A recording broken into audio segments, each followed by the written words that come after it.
Most atoms don't ride solo. Instead, they bond with other atoms. Now, bonds can form between atoms of the same element, or atoms of different elements. You've probably imagined bonding as a tug of war. If one atom is really strong, it can pull one or more electrons off another atom. Then you end up with one negatively charged ion and one positively charged ion. And the attraction between these opposite charges is called an ionic bond. This is the kind of sharing where you just give away your toy to someone else and then never get it back. Table salt, sodium chloride, is held together by ionic bonds.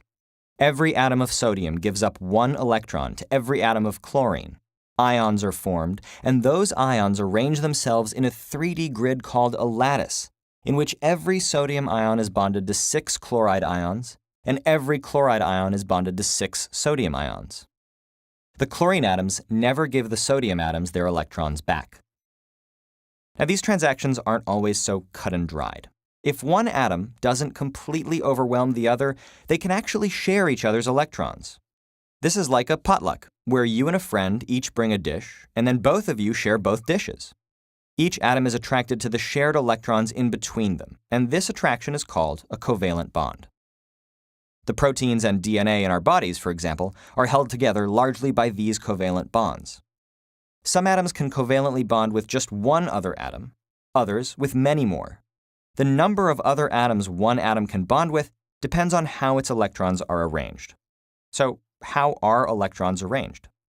Every atom of a pure, unbonded element is electrically neutral because it contains the same number of protons in the nucleus as it does electrons around the nucleus. And not all of those electrons are available for bonding.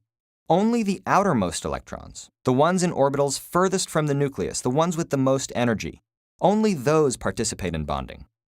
By the way, this applies to ionic bonding too. Remember sodium chloride? Well, the electron that sodium loses is the one furthest from its nucleus, and the orbital that electron occupies when it goes over to chlorine is also the one furthest from its nucleus. But back to covalent bonding.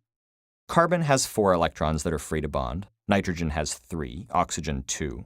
So carbon is likely to form 4 bonds, nitrogen 3 and oxygen 2. Hydrogen only has 1 electron, so it can only form 1 bond. In some special cases, atoms can form more bonds than you'd expect, but they'd better have a really good reason to do so, or things tend to fly apart. Groups of atoms that share electrons covalently with each other are called molecules.